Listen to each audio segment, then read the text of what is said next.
1000 लोगों को मारने का प्रण लिया उंगली माल ने। 1000 लोगों को मारने का प्रण लिया कि मैं 1000 लोगों को मार दूंगा, ऐसी प्रतिज्ञा करता हूं। राजा बिंबिसार से उसका वैर था। राजा बिंबिसार ने उसका कुछ छीन लिया। उंगली माल डाकू उसका नाम बाद में पड़ा, है ना। उसने प्रतिज्ञा की मैं 1000 लोगों को मार दूंगा। 999 को उसने मार दिया और 999 को मार दिया। जिस पहाड़ी पे रहता था, गांव वालों ने उस पहाड़ी पे जाने का रास्ता बंद कर दिया कि कोई जाए नहीं। वहां बोर्ड लगाए गए, यहां पर जाना निषेध है, यहां पर उंगली माल रहता है। ये 999 लोगों को मार चुका है। राजा खुद कांपता था वहां जाते वक्त, राजा खुद वहां जाते वक्त कांपता था। वो रास्ता बंद कर दिया गया। मैंने पढ़ा है कि उसकी मां कभी कभी उंगली मार से मिलने जाती थी, लेकिन जब उसने 999 को मार दिया तो मां ने भी जाना बंद कर दिया कि क्या पता ये मुझे ही मार दे अपनी प्रतिज्ञा पूरी करने के लिए। मां ने भी जाना बंद कर दिया। वहां से सब कांपते थे, पूरा का पूरा गांव उंगली माल के नाम से कांपता था। 1000 लोगों को मारने का प्रण उंगली माल ने लिया। और फिर एक घटना घटी। महात्मा बुद्ध आए। महात्मा बुद्ध के साथ उनका एक शिष्य उसी रास्ते पे चले। शिष्य ने बोला, तथागत यहां जाना ठीक नहीं है, यहां उंगली माल रहता है। उसने 1000 लोगों को मारने का प्रण लिया, 999 मार चुका है। आपका यहां जाना खतरे से खाली नहीं है, रास्ता बदल दीजिए। बुद्ध का जवाब सुनिएगा, मजा आएगा आपको। बुद्ध ने कहा, अगर तू मुझे नहीं बताता तो संभवतः मैं यहां से न जाता, लेकिन अब तूने मुझे बता दिया है तो मैं रास्ता छोड़ने वाला नहीं हूं, उसको मेरी जरूरत है। वो साधु ही क्या जो अपना रास्ता बदल दे। मैं तो जाऊंगा, तू चाहे तो लौट जा। और बुद्ध उस रास्ते पे आगे बढ़ने लगे। उंगली मार ने दूर से आते हुए बुद्ध को देखा। कहानी सुनिए बड़ी ध्यान से, आपकी जिंदगी में काम आएगी। बुद्ध उस रास्ते पे आगे बढ़े। उंगली मार ने आते हुए बुद्ध को देखा और दूर से जब देखा तो बड़ा प्रसन्न हुआ कि वाह, आज मेरी प्रतिज्ञा पूरी होने का समय आ गया। आज 1000वां वध करूंगा और अपनी प्रतिज्ञा पूरी करूंगा। उंगलियों की माला अपने गले में लटकाता था उंगली मार। और जैसे ही बुद्ध नजदीक आए, क्या तेज, क्या चाल, क्या मस्ती देख के उसके हाथ कांपे। उंगली मार ने बोला, सन्यासी तू रुक जा। हालांकि मुझे बड़ी खुशी हो रही है कि तू मेरा 1000वां शिकार है, आज मेरी प्रतिज्ञा पूरी होने का समय है, लेकिन तू रुक, तू आगे मत बढ़। क्योंकि उसका तेज उंगली माल सहन नहीं कर सका। बुद्ध ने बोला, डरता क्यों है, किससे डरता है? उसने बोला, सारी बातें ठीक है, मैं तुझे मार दूंगा।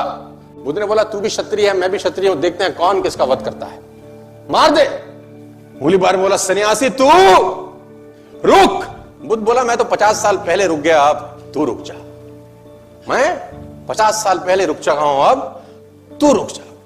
मुझे ऐसा लगता है कि उंगली मार के दिल में, हृदय में महाभारत से भी ज्यादा खतरनाक युद्ध छिड़ा होगा कि मैं मारूं या इसको ना मारूं, क्योंकि वो तेज देख के वो पागल हो गया। और इतनी बात करते करते बुद्ध उंगली मार के बिल्कुल सामने आके खड़े हो गए। उंगली मार ने बोला, तेरे को मार दूंगा, तू लौट जा। उसने बोला, तुझे लौटाने आया, मार दे। बोल, तुझे डर नहीं लगता सन्यासी? उसने बोला, डर किस चीज का? मार दे, लेकिन एक शर्त है।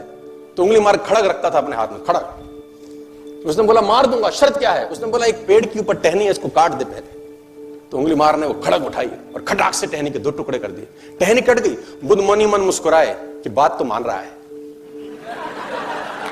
इस अवस्था में भी बात मान रहा है, इसके परिवर्तित होने की संभावनाएं पूरी है। अब जब टहनी कट गई, उसने बोला, अब इस टहनी को फिर से जोड़ दे। उंगली मार बोला, तू सन्यासी पागल लगता है क्या? जो कट गया वो जोड़ा थोड़ी जा सकता है।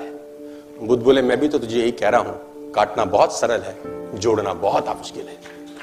काटना बहुत सरल है, जोड़ना बहुत मुश्किल है। तूने 999 को काट दिया, अब एक को जोड़ के बता। आंसुओं से भर गया। गले में उंगलियों की माला बुद्ध के चरणों में डाल दी। बुद्ध पलट गए, उससे बात नहीं की और पलटे। उनको पता था कि मेरे पीछे आएगा। और उंगली माल बुद्ध के पीछे पीछे पीछे पीछे बुद्धम शरणम गच्छामि करता हुआ बुद्ध के पीछे हो गया। विचार बदल गया दोस्तों, विचार बदल गया और उंगली माल की जिंदगी पूरी तरह से बदल गई। सर, एक विचार आपकी जिंदगी बदलने के लिए काफी है। बुद्ध गांव में आए और सन्यास दिया उंगली माल। किताब कहती है कि उंगली माल सन्यासी हो गया। राजा को पता चला, राजा बड़ा प्रसन्न हुआ कि फाइनली टेंशन दूर हो गई। और बुद्ध ने आखिर में उंगली मार को बोला, जा भिक्षा मांग के आ। अब उंगली मार भिक्षा मांगने गया, उन्हीं लोगों के घर जिनके घर वालों को उंगली मार ने काट दिया था। लोगों ने पत्थर मारे, खूब पत्थर मारे। लहू लुहान वापस आया बुद्ध के पास। बुद्ध ने हाथ पकड़ा, स्पर्श किया, बोले, पीड़ा हो रही है?